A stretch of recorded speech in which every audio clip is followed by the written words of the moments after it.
Ha, they say that my rise to the top is long overdue. I'm just trying to cop a 3-star Goku suit.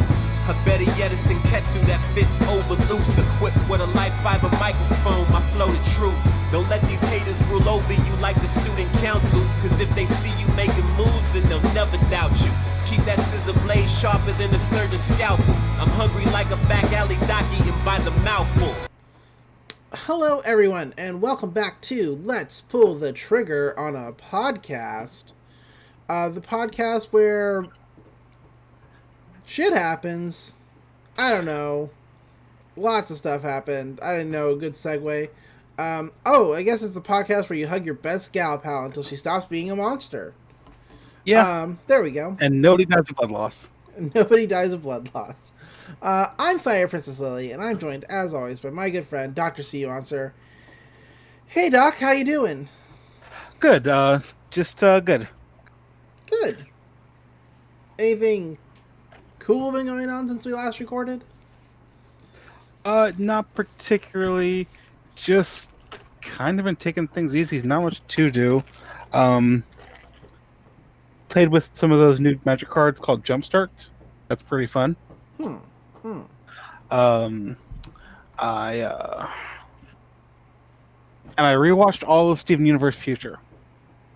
Oh, nice. It's a good way to make yourself sad.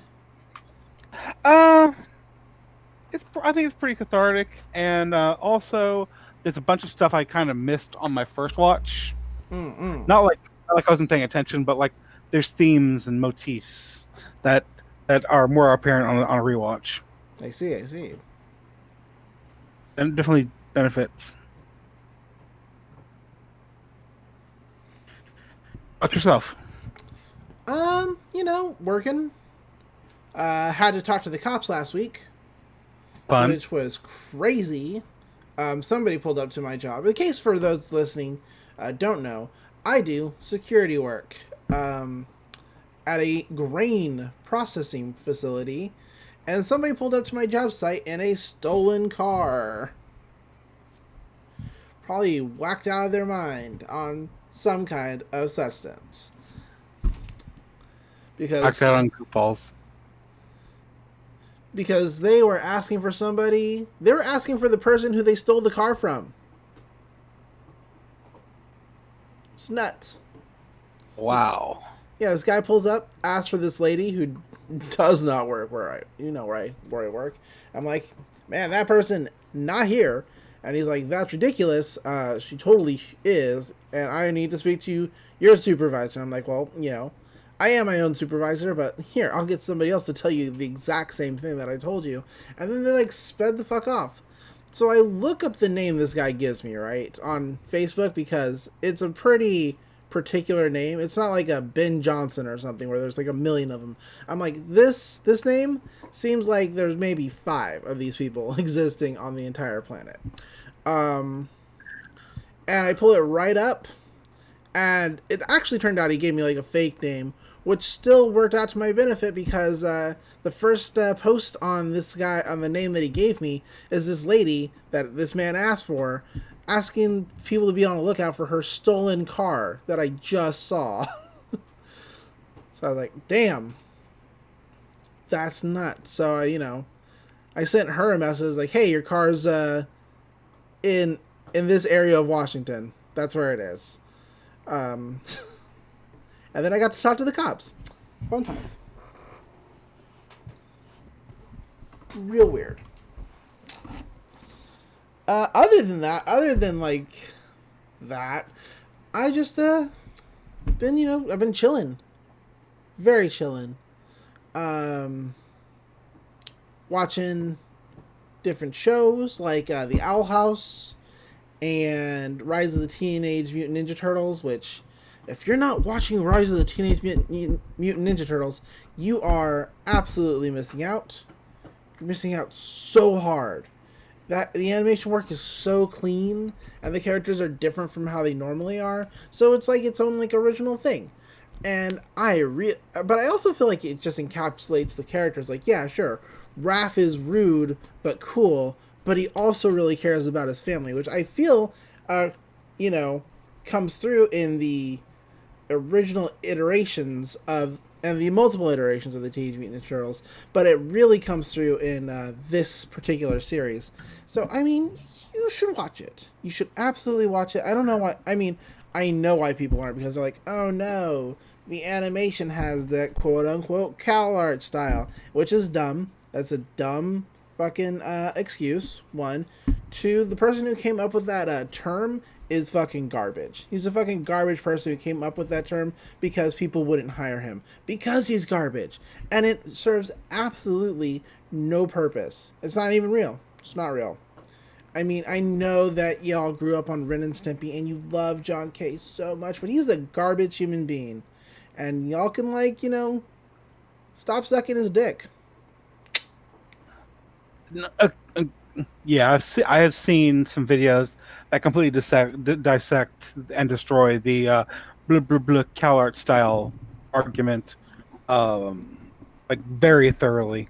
Yeah. And not to be all high and mighty, but I never really liked John K. Hey, His stuff always seemed kind of creepy and weird to me.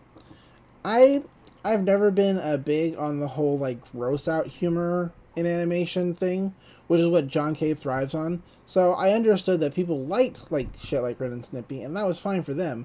But, like, I was like, nah, this stuff's just kind of gross. Like Cow and Chicken, do not like Cow and Chicken. Like, yeah, and like stuff from the '90s, like the Ripping Friends, which was terrible.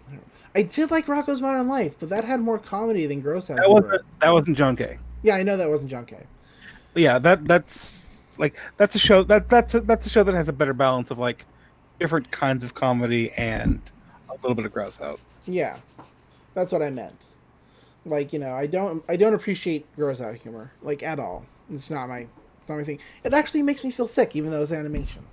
It's like, don't like it. What else did I do? I started watching Brand New Animal. I got like 5 episodes in, and then I got busy. Because I always get busy. That's how it goes. Really good so far.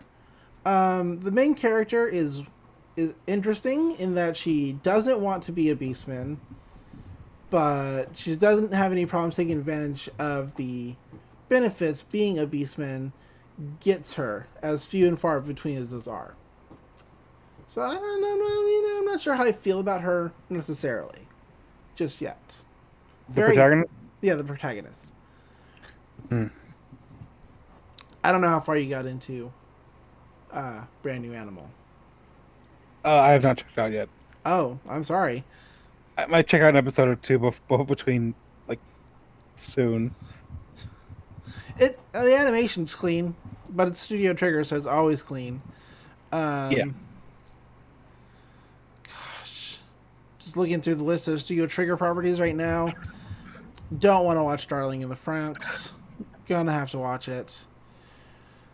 I'm looking forward to Gridman. I've heard Gridman is very good. Gridman was fun. If you like kaiju and that era of Ultraman with like the big rubber suits and whatnot, totally like up your alley. So good. Because the animation, the way they do it in like they do like the kaiju in like a 3D sort of aesthetic. They do use computer animation for it, but the way they have them move, it's very reminiscent of dudes in big rubber suits. I've been told this. Which is perfect. Yes. Yeah, what else? It is the same property that, or the same franchise that, if you are a 90s kid, 90s kids will remember Superhuman Samurai Cyber Squad. I don't remember that. I watched Power Rangers. Yeah. I watched VR Troopers for a little bit, not a lot of it. And then I really watched Big Bad Beetleborgs. Well, Beetleborgs was pretty good. Yeah.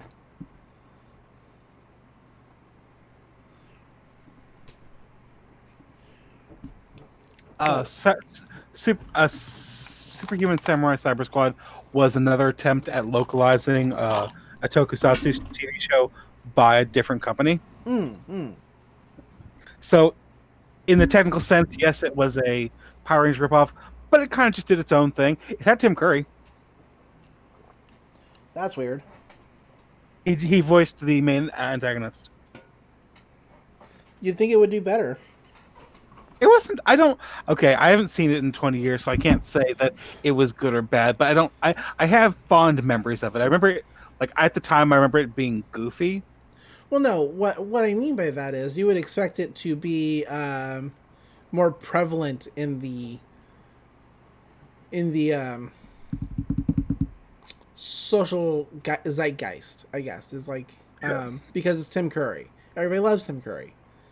Yeah. I can't think of anything bad about Tim Curry. I'm actually trying. Nope, I got nothing.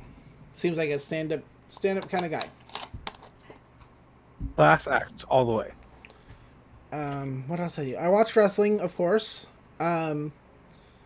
Very disappointed once again in the AEW's women division, just not getting the attention that I feel it deserves.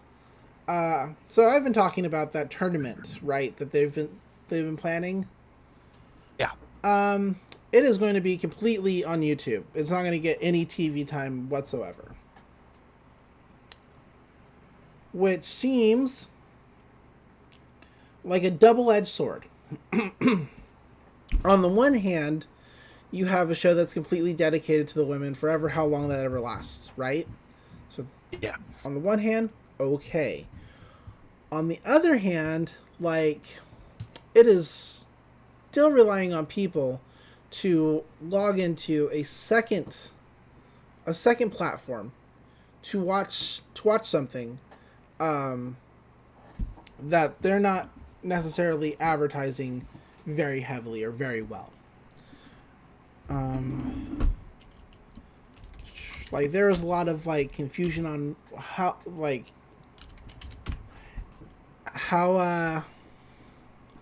many episodes are going to be on YouTube? Was it all going to be on YouTube? And as of recording this right now, it does have half a million views on YouTube. But knowing analytics and how analytics works, that does all half a million views aren't necessarily all the way through, or even 5 minutes through, or 8 through. YouTube just if you just click on it, YouTube will count that as a view. But deeper into the analytics of it, if you go into the studio, which you can't because I don't own AEW, it'll tell you, how many people checked out, within the first 5 minutes, what the average watch time is for that video. Like if I went to the analytics of any of our videos, which would probably be sad. I'll probably be sad. Like our last one has 7 views, for example. And most people watch for about 7 minutes. Now we do about an hour-long show. And so, they just check out. And that is people. That is people, and I'm not, whatchamacallit. You can't make people do the thing you want them to do. Yeah, exactly. I can't make people listen to the show. And AEW can't make people watch a Deadly Draw all the way through. But what they could do? They could remove some of the pointless matches or segments from Dynamite and feature these tournament matches. And if they did that, it would better showcase the women. But apparently investors or whatnot want to see how women draw without men, and which is just perpetuating the stereotype that, women's wrestling isn't important. Like, because there are women wrestling fans, women who are fans of wrestling, and fans who are fans of women's wrestling, and they want to see this. Like, there's an entire hashtag that didn't trend, which kind of sucks. But I mean, it got plenty of posts to it. That was give AEW women a chance, because people are so frustrated, and it's nice to see that I'm not the only person frustrated by the lack of just TV time, just care that's given to this division. Like, so that was disappointing. All the matches last week were okay.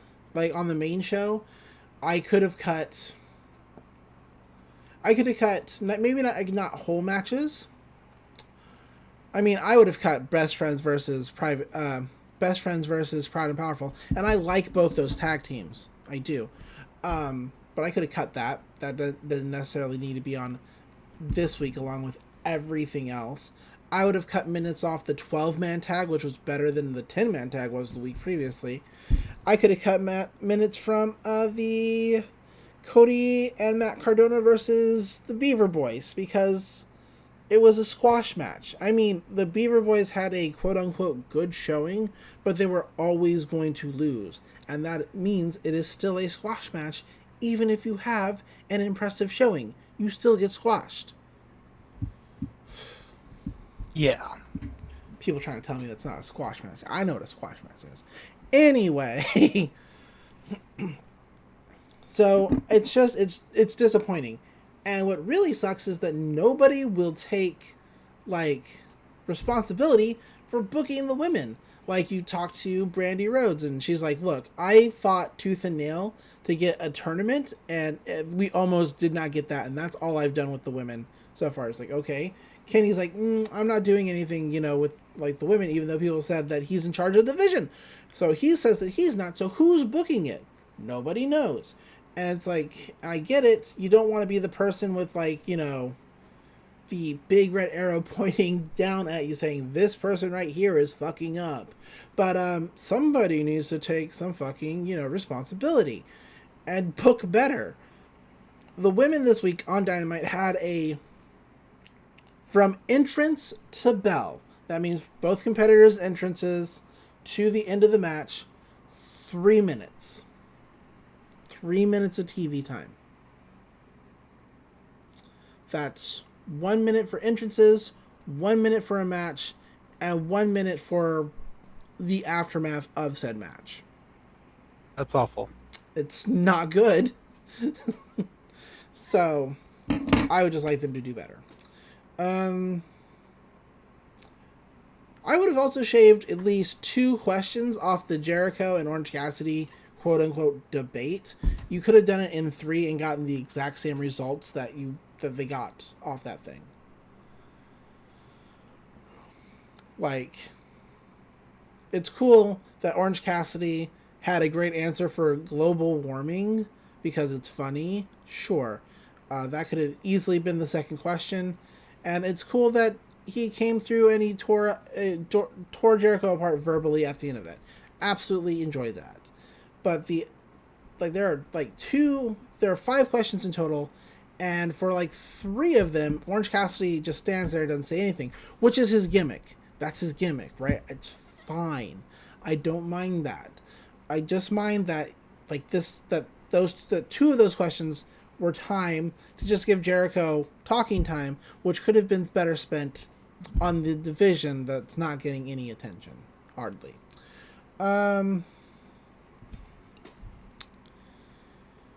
So, do you want to talk about Kill la Kill, since I've just raged a little bit? I would love to talk about Kill la Kill. All right. This week, we watched episode 12, Spit Your Sadness Away. And it is a doozy of an episode. I don't know how well prepared I am for tonight. I'm looking at my notes, and it just says Nui is the best. She is pretty great. We actually open on Nui, just kind of standing there, as we get a replay of Sagayama attacking Nui, and her pulling out his banshee and stripping him, and then going through the whole shebang of Ryuko, I killed your father. Not Darth Vader voice, but you get the idea. And Ryoko's like, pissed. Super pissed. I mean, because wouldn't you be? I would be, yes. And we just get kind of the replay of that whole, you're the one who killed my father. And he's like, yep, it was me. I did it. I killed your dad. That's all me. And another cut of her, one of her inhuman smiles. Because, well, that's be spoilers, but...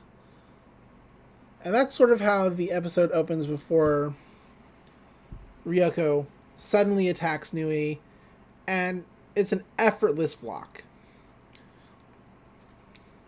So there's just like a lot of fighting in this episode.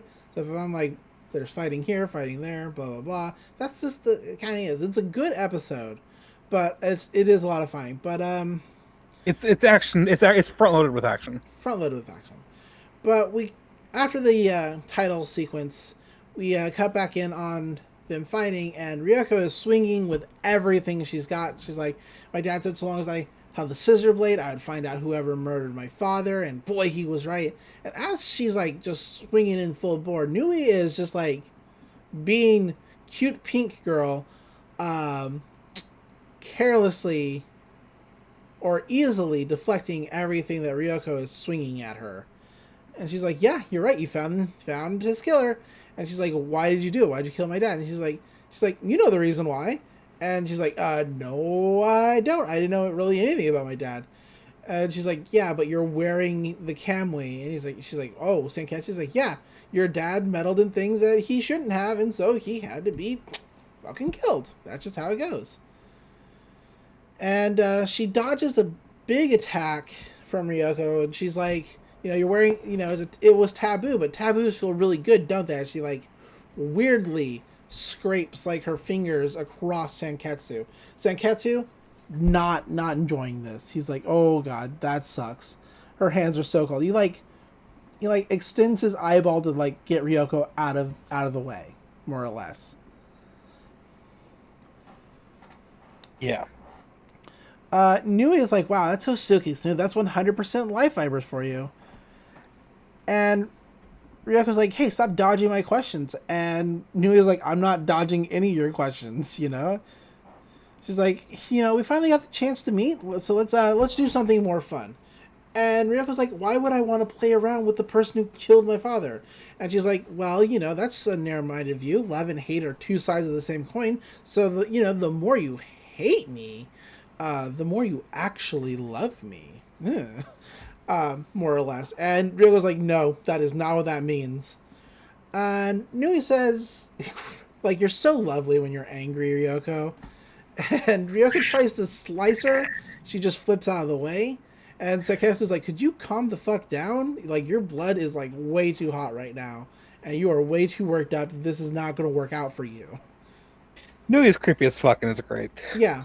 But, in this exchange of slash flip away, Nui has actually pulled out a banshee from Sanketsu. And she's like, I'm just dying to see you naked.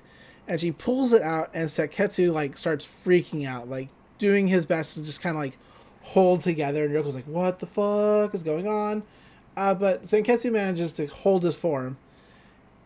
And Ryuko gets to go for an attack against a surprised Nui, who still dodges out of the way. And she's like, I guess there's more than one banshee on that. That's a Kamui for you. And Sanketsu's like, yeah, I'm not so cheap that I'd be pulled apart like that. I don't know why. I don't know necessarily why Sanketsu is responding to Nui. I guess maybe he's just giving that information to Ryuko. But sometimes it's the way he responds is like she can hear him. Like Nui can understand what he's saying. Keep in mind that Sanketsu can hear other people. It's just that most people can't hear Sanketsu. Yeah, I know. I get that. But you don't really hear him responding to, like, say, the Elite Four, for example. So it's just kind of a weird. It's weird. He's only, like, really responded to, like, one other person other than Ryuko, and that was the Mohawk motorcycle guy. And that was, like, for a brief moment. He's very talkative in this episode, is all I'm saying. Yeah. But Nui's like, wow, I can't believe he was hiding something like that. That sly old dog. He had me completely fooled.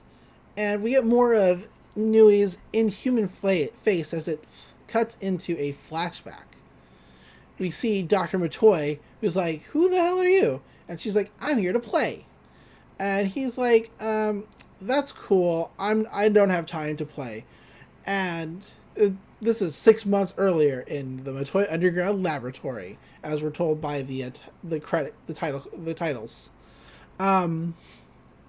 But she's like, look, I came to play because I hear you're up to all sorts of fucking fun things in here, so why don't you just play with me too? And he's like, oh, I get it, you caught wind of my research. And she's like, yep, and I gave my word to an acquaintance that I'd bring it back, and I always have to keep my word.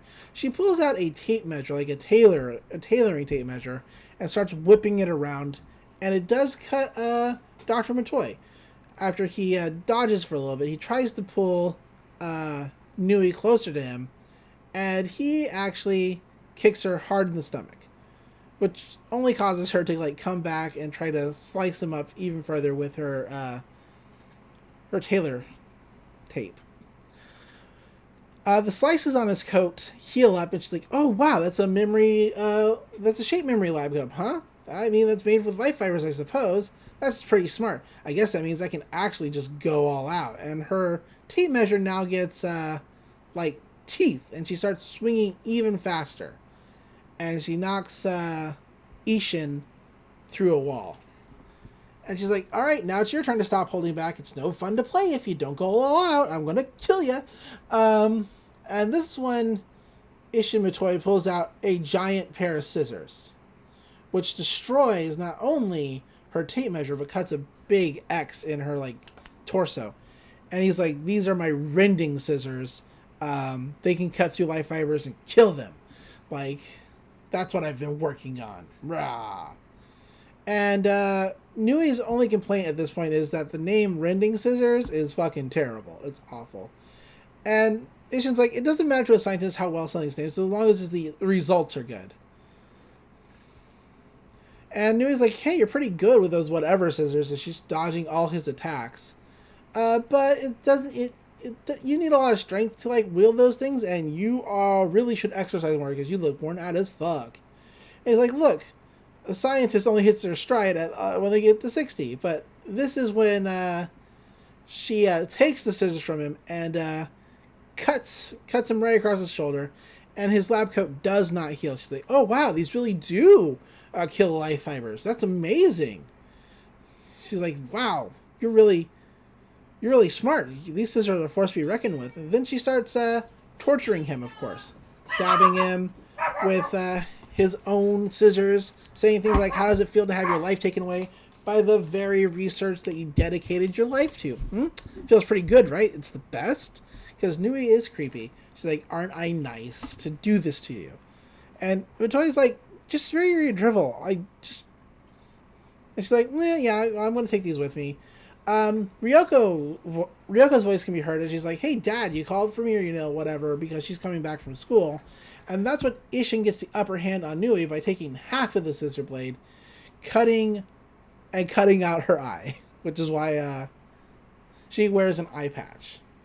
Nui gets pissed, of course, and decides to cut this motherfucker all kinds of up and crucifies him on the half of the scissor blade that he used to cut her up. Which is where the flashback stops as Ryuko re-enters the room. This entire flashback is really fun. Yeah. We get a little bit more about Dr. Matoy and some hints at how the scissor blade works. Yeah. But my favorite part is after he gets the lucky shot that takes her eye, she really loses her shit. This whole sequence gives a lot of insight into her character. Like, a lot of her playful attitude comes from the confidence that she's untouchable. Yeah. When she actually gets a real hit, she goes absolutely berserk. All the cuteness drains away, and we see the absolute violence that is at her core. Absolutely. And that's because, spoilers. We'll get into that. We'll get into that eventually.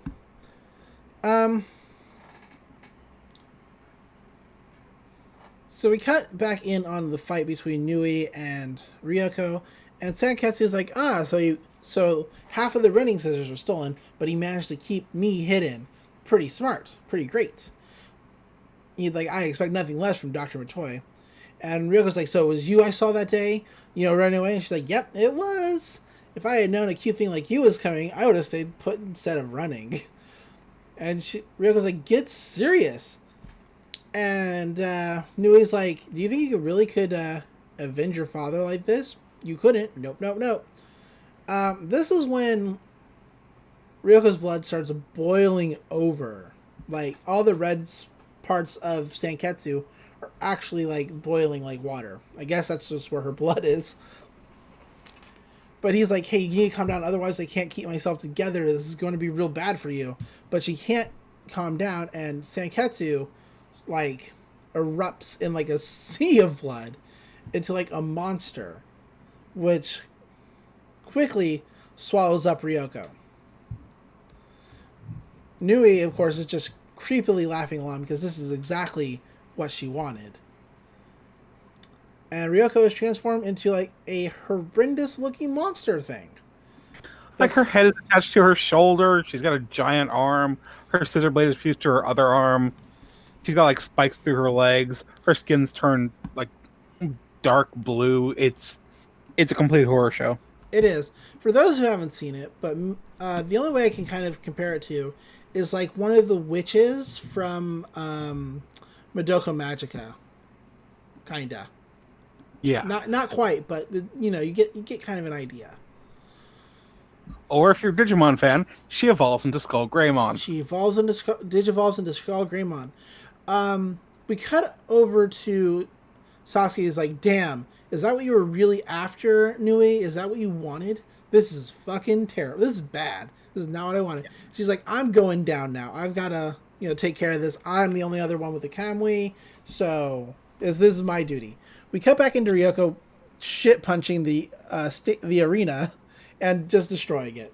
Nui's like, yes, this is the best. This is amazing. We cut over to the Elite Four, and Imamura is like, it's no good. She's completely out of control. And Mako's freaking out. She's like, and somebody says, I can't quite see, you mean she's been swallowed by the power of the Kamui? And Imamura's like, Matoi's body can't handle this for too long. She'll probably die of blood loss in minutes. Which really freaks Mako out. She's like, blood loss? Die of blood loss? We have to give her an evolution. And Nananan's like, you mean a transfusion? This is where we get a really weird sequence of Mako saying, my daddy steals people's blood at work and sells it for a lot of money. Which is not great for a character to do. She's like, I've seen lots of death from blood loss. And Gabgor's like, hey, wait, what do you mean? She's like, when people die from blood loss, that means they die. And he's like, yeah, that's how that works. People die when they're killed. Yeah. And Mako's like, no, that's not what I mean. Ryuko dying is not cool. After all, I'm the daughter of a back alley doctor. Stop dying from the blood loss. Stop the blood stealing. And she, like, runs away. And the Elite Four, well, the three of them of the Elite Four are just, like, staring at her. Like, what is wrong with this girl? It's really great. Of course, sorry to say, but Nananan still has the best facial expressions of this shot. And maybe that's because Imamura's face is, like, half hidden. I don't know. But she just looks like the most disappointed. It's the best. But this is when Sagayama shows up and he's like, he says some shit. And they're like, oh, hey, you're not dead. And he's like, yeah, I can't die. I can't die until me and Ryuko fucking settle things. It's impossible. And Geku's like, Sagayama, you're naked. Put some clothes on, dude. Because he is just standing there naked. Everything kind of obscured by one of his wooden swords. Yeah, he doesn't even have underwear like Kamakori does. Does not. We cut back over to Ryuko and Nui. And Ryuko is just being a monster. trying her best to slap the crap out of Nui, getting nowhere. The arena's falling apart. We cut over to Mitsusugi and Sumugo. the red-haired Mohawk guy. And Mitsusugi's like, man, this is way out of control. This sucks. He's like, go keep her pinned down for me so I can get a better shot. And the other guy runs away like, yeah, I'll do that for you. And we then cut over to Satsuki walking very poignantly on the battlefield. And the Elite Four just surround her. Sagayama now has clothes on. Like a whole outfit. Gamagori, just in underwear. It's weird. But she's like, this no longer serves any purpose for me. I had no idea that Kamui had this kind of power. But what I need for you four to do is I need you to evacuate all the students while I stop her. And then she activates her Kamui, which is, you know, a pretty quick transformation, but not quite as quick as like when they do a fast Ryuko transformation. Yeah. So this whole next section is all of the different parties trying to intervene. Yeah. Mako is going to go in to try and save Ryuko. Sumugo and Mitsusugi are trying to stop Ryuko. They're going to try and put her down with that bullet. And Satsuki's going to go and try and fight personally. She sends the Elite Four to go evacuate the students, which is surprisingly altruistic for her, based on what we've seen up to this point. Yeah. But I'm going to get into that a little bit later. Yeah. We do cut to Mako running to try to save Ryuko, and this is when her family pulls up in like their car. They're like, "Hey, Mako, what's up?" And she's like, "Dad." And he's like, "Yeah, we drove here because we want to see Ryoko's fight in person." And her brother's like, "Come on, tell us where we can sneak in." And her mom's like, "Where is the arena?" Not realizing that they're in the middle of it. It's just been like destroyed. Mako's like, "Hey, it is no time to be fucking around. This is a job for a back alley doctor." And she hits a button, causing a siren to pop up. And for whatever reason, her dad's like, "Yeah, it's time to get serious. I don't know what's going on, but leave it to me." Like I guess he takes his back alley doctor job very seriously, which is, I guess, good for a blood thief. Yeah. But he drives backwards to try to get Mako to Ryuko faster. And Mako says, "Wait for me, Ryuko. You've got the daughter of a back alley doctor on your side." And she gets a very artistic still. Back at the fight, Ryuko is just sliding around on blood, which is coming out of her, trying to kill Nui, who is like not phased at all. She's like, "Yeah, keep this up. Come on. You're turning more and more into a monster. This is how life fibers ought to be. This is the best. I'm so happy." Farming on Maine. She is. We cut over to Mitsusugi, just like looking through the scope of the sniper rifle. Back from Ryuko, back to Nui, and then we cut over to the red-haired Mohawk guy, and he's like, "As I fear, you've been swallowed up by your clothing too." And Nui's like, "Who the fuck are you?" He's like, "I don't have to identify myself to you." And he shoots at her, but she, of course, dodges all of his attacks. He shoots at Ryuko, who does not even try to dodge his attack. She just takes it and slices at him. And he's like, "Whoa, shit, that was not good." As he slides under the blade, he almost like runs into the other half of the scissor blade that Nui is holding. She's like, "You are in my way. You're messing with my fun." And so he jumps away. She hops away in sort of like a weird stilted frame hop. Yeah. And a weird way to get it sometimes. Yeah. He runs into the school. She follows. And as she opens the door that he runs through, she's like, "Oh," because she realizes that it's a trap. There's a bunch of those grenades from when he first showed up. And she just says very plainly, like, "A trap, huh?" And she just stands there and kind of takes it. Ryuko is somehow also kind of caught up in the blast and like thrown onto like the lower part of the battlefield. And Mitsusugi is looking at her through the scope. He's like, "I knew you could do it. I knew you could like, pin her down for me. Thank you." We then get a better explanation about the starching bullet thing. It's a powerful starching agent, but it's not even known if the person who gets shot with it, if they'll survive. Like, it's meant to take down, like, life fibers, but the people wearing them, they might also die. That's just kind of the risk you take. And Mitsu's like, hey, you know, I'm sorry to, like, do this. And he's, like, fiddling with the trigger, like, he's having a hard time pressing down, because somewhere, I guess, he cares for Ryuko. Deep down. But because he can't pull the trigger, like, right away, Ryuko spots him, and he's like, did you spot me? That's impossible. Not from this distance. So he goes, looks back, and she's not there. She's trying to, like, run towards him, I guess, or just at least run away. But the red-haired Mohawk guy is like, nope, you can't get away. He starts, like, clicking on a bunch of mines, which cause a lot of property damage, including the 5 pillars that they stood on at the top of the tournament, crashing down around her to try and pin her more. Nui's like, man, another trap? He's just so irritating. This is when Satsuki walks up, and Nui's like, oh, I love your outfit. It's so you. And this guy's like, oh, man. And even the Kirin showed up. And Satsuki's like, what is your game here, Nui? She's like, I just wanted to see how powerful the Kame Dr. Ishin created. Don't you want to see that? I want to see how it is. And she's like, oh, really? Or is this for revenge against Ishin for completely fooling you and making you think that the scissor blades were his actual work and hiding the Kamui from you and also taking your left eye? Is that what this is actually about? To which Nui is like, that side of you is way less cute. Because, of course, she's hit the nail on the head. And Satsuki's like, I'm fine with that. Even whenever you consider something, you know, cute or charming, it never ends well for them, so. Satsuki takes absolutely none of Nui's bullshit. It's really great. It's really great. She takes none of it. Nope.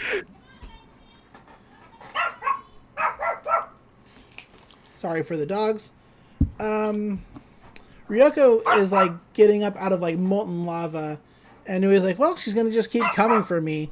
To which Satsuki's like, come on, snap a hold of yourself, Matoya. Are you this weak? Do you suck this much? And Nui's like, hey, there's no point in even trying to get through. To which Satsuki's like, shut your fucking mouth. Do not even, like, get in my way. If that's the case, then it's my job to put her down. You know, somebody who can't even, like, wear a kamui, who's just gonna be worn by a kamui, is urged to destroy. It's my job as another kamui wearer to put them down. And Nui's like, yeah, I guess that's fun in its own way. I'd like to point out that Satsuki does try to get through to Ryuko and reason with her before attacking. Absolutely. But she also doesn't hesitate in trying to put her down. No, of course not. Because she's very decisive. Yeah.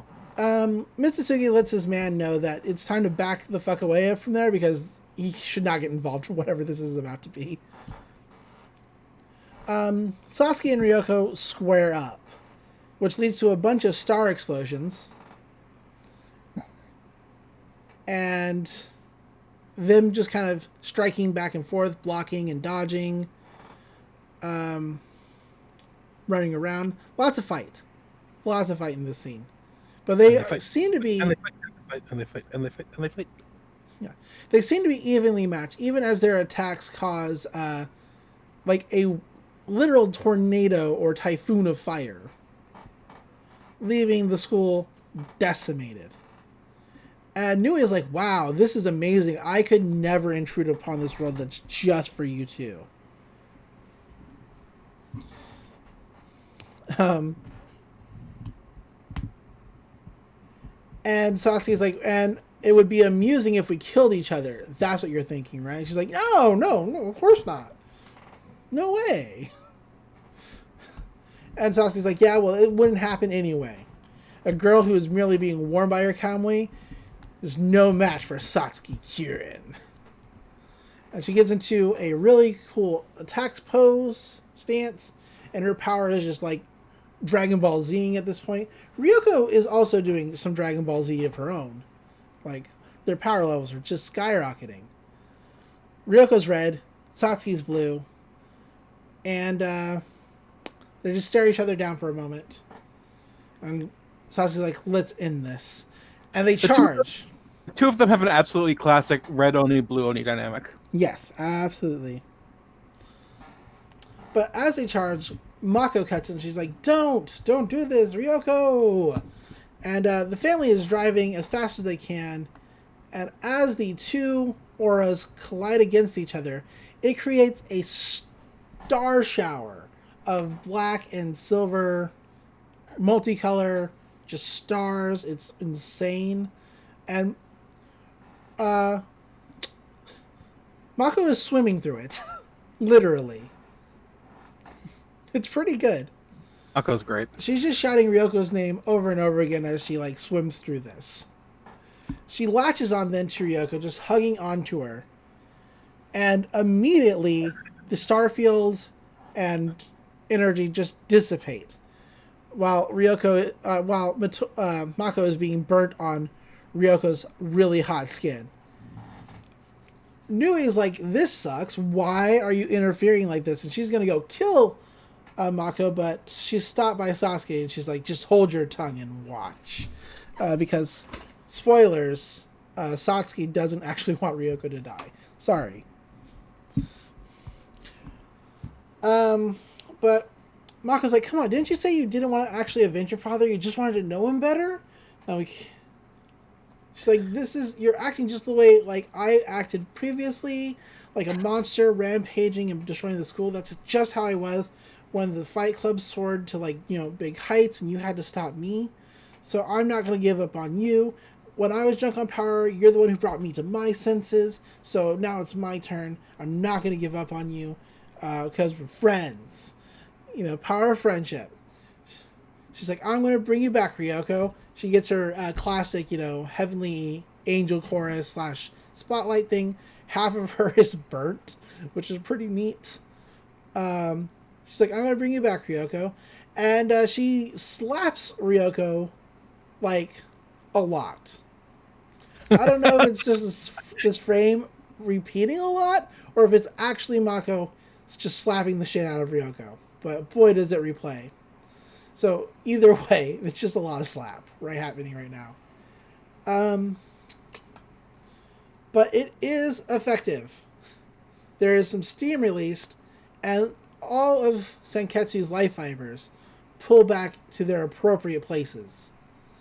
And Ryuko slowly snaps back to who she's supposed to be. I don't have any snark for the scene of Mako getting Ryuko to calm down. It's genuinely beautiful, and even if hetero goggles are welded firmly to your face, you have to admit there's a lot of powerful emotions that these two feel for each other, and I honestly cry every time. Aww. But Ryoko's back. She's turned back. She's like, oh, Mako, thank you. Then Mako slaps her again. And again, and again, and again, and again. And Ryoko's like, cut it out. And to which, very straightly, very heterosexually, Mako is now beating on Ryoko's chest and crying, which, super straight. Okay, this is the second most heterosexual the two of them ever are. But Ryoko's like, just calm down. I'm totally okay. Dial it. Just cut it out. But they fall down together with Mako on top of Ryuko. Tears hanging from her face. And she's like, thanks for pulling me out of that. And Senketsu's like, oh man, I'm so sorry that I lost control. And she's like, well, I'm the one who dragged you into my own drama, so it's my fault. It's all very touching. And Senketsu's like, I'm just glad you're all right. And Mako's like, you were about to die for blood loss. And she hugs onto Ryuko, smothering her face into the crook of Ryoko's neck, just pinning her to the ground as Ryuko passes out. And Mako's like, are you dead? Ryuko, are you dead? And Sasuke's like, she's just passed out. That's all it is. But she survived thanks to you. And Mako's like, what are you doing here, Satsuki? I mean, wait, you even know my name? She's like, wait, I mean, Ryuko, talk to me. Satsuki just walks away. To which Ryuko, Mako's like, "Oh, wait a minute! I've got a perfect all over 10. How did that happen? I guess I'm just real lucky." It's real weird. I love Mako. She's dumb as a fucking brick, but she tries so hard. She does try so hard. We cut over to Mitsusuki. Is like, "Oh, whew, glad it all turned out okay. Sorry that you had to go down there, dude. But we managed to, get by without using this bullet. So pretty happy about that." And the red-haired Mohawk guy is like, "This is embarrassing. I couldn't so much as touch as any of those three women." And Mitsusuki's like, "Well, what'd you expect? When they're like that, they're monsters that have become more than human." And this leads the Mohawk guy to say, "I have to go back and train again." Because he's just not satisfied with himself. And Nua's like, "Wow, that ending turned out to be a real letdown. To which Satsuki says, "Hey, you know what? You are banned from my academy. Get the fuck out of here." She's like, "I'm going to deal with Ryuko and the Kamui personally, so don't meddle in my affairs again, because, it doesn't matter who you are, I will show you no mercy." And Nui's like, "Oh, don't be mean." And she's like, "Just leave." And Nui's like, all right, you made your point. Not. She says as if, but it's a very classic 90s not moment. Like the most classic 90s not. Yeah. We then get a sort of artistic sequence card of Satsuki in blue, Nui in yellow, and Ryuko in red. It's pretty cool. And that brief still is pretty indicative of the course of the series from here forward. Yeah. And there's a post-credit scene. There is a post-credit scene. We do get the credits. We're not going to watch them, because why would we do that? I mean, they're good, but we talked about them before. Yeah. It cuts over to several days later. Hinoji Academy is being rebuilt. And we're just looking at Satsuki overseeing this, and she's like, "I see you're back on your feet." Not even turning around to look at Ryuko, just knowing that she's there. And Ryoko's like, "Where's Nui?" She's like, "Why do you want to know?" "Because she killed your father." And Ryuko's like, duh.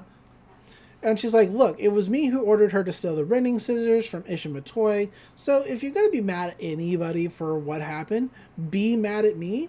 Take it out on me. It's my fault."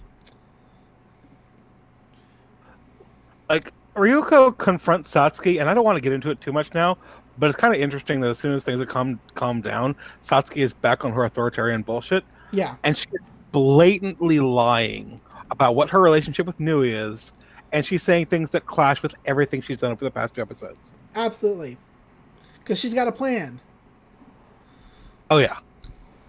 She's like, why Ishima Toy was killed and what the Kamui and life fibers are. I have the answers to that, so if you want them, come take them from me. Because... And Ryuko's like, fine, then let's go. Let's go right here. And to which Satsuki's like, do you think you really could with your injuries? You're still injured from your little rampage the other day. And to which Ryuko's like, shut up. And she charges at Satsuki, only to get hit in the stomach with the scabbard. Yeah. Of the sheath of Satsuki's sword. And she's like, I must thank you. Thanks to your fight with the Elite Four, I had a lot of data on the weaknesses of their suits, and I've been able to make final adjustments to my Goku uniforms. Now I'm going to be able to deploy them in battle. And Ryuko's like, what do you mean? She's like, yeah, Hinoji Academy's nationwide conquest will be at last complete. She's like, that's what you wanted with those natural elections and the King of the Hill battle? And she's like, yeah, that's exactly what I wanted. That way I could take over the remaining schools who I hadn't already taken over. She's like, in 1 week's time, Hinoji's Academy will crush the Western Academy administration that still opposes us. This is our tri-school trip raid trip. She's like, you just sit on your thumbs here and watch as they fall. Once again, painting herself to be the villain that Ryuko should be paying attention to. And that's it. That's it. That's the episode. Spoilers, what she's really doing here is she. Let's not get into it too much for now, Okay. because it's going to become it becomes readily apparent soon. Yeah, I guess that's true. Yeah. So, Let's see, closing notes. I talked about this a little bit last week, but Nui's entrance to the series is a great plot twist. It up to this point, it's previously been implied that Satsuki might have killed Dr. Matoi, but when we found out it was this third party and a person that Satsuki clearly has a strained, if not actively antagonistic relationship with, it becomes clear that the whole situation is larger than a simple conflict between just Ryuko and Satsuki. And from here forward, we're going to get a lot of little moments that show Satsuki in kind of a different light than how she's previously depicted. And on a personal note, my big what if for the show is what would have happened if Nui hadn't interfered with the tournament, and instead how the series would have progressed if we had seen Satsuki fulfill her promise of "I'll tell you everything" to Ryuko. that would have been interesting. I mean, if he could have even beaten Satsuki at that point. True, but like I think it would have been an interesting. I think it's an interesting like hypothetical of like, especially with things we'll find out later about Satsuki. Fair enough. Like how that all would have gone if Nui hadn't pimped in and fucked everything up. How about you? Any closing thoughts? It's just a good episode. Oh yeah. Nui's creepy, as always, and she's only going to get creepier. The only person who out-creeps her is Ragyo. Certainly. So, everybody enjoy that, I guess. Like, Satsuki is my favorite character, but Nui is my favorite character, and Ragyo creeps me the fuck out. I do not like Ragyo at all. I do not care for Ragyo. No. As you shouldn't. But yeah, that's the end. I think that's the end. Hey Doc, where can people find you online if they want to talk to you about stuff? I am on Twitter way too much. At Dr. C Monster, that is at DRC Monster. Come and see me. Come and find me on Twitter, where you can see me make up fake lyrics to John Denver songs. Nice. Oh, and pester you with Yu Yu Hakusho dubs. The English dub is fine. Nobody needs to watch the Funimation dub is good. Funimation dub is good, but all the other ones not so much. Like the dubs for like the Filipino dub is completely whack, and the movie was somebody bought the rights to the movie, like a different dubbing company. Yeah. Like years before Funimation ever got the series. So there's the serial movie. It's all the same characters, but with terrible writing, paper thin plot for the movie, and god awful voice acting. Yeah. Well. And a bunch of the names they don't even say some of the names right. They call Kuwabara Kuwahara for some reason. Right. Yeah, I remember that. Not good. It's ridiculous. You can find me, as always, on Twitter at DatFirePrincess, spelled D-A-T. You can find me on my numerous podcasts and other things I do online. Only follow my Twitter if you want just me talking about wrestling and other things, having all the hot takes. I gotta have hot takes. That's what it is. Yeah, and I think that's it. So, until next time, everybody. Don't lose your way. Don't lose your way. Okay, bye. Bye.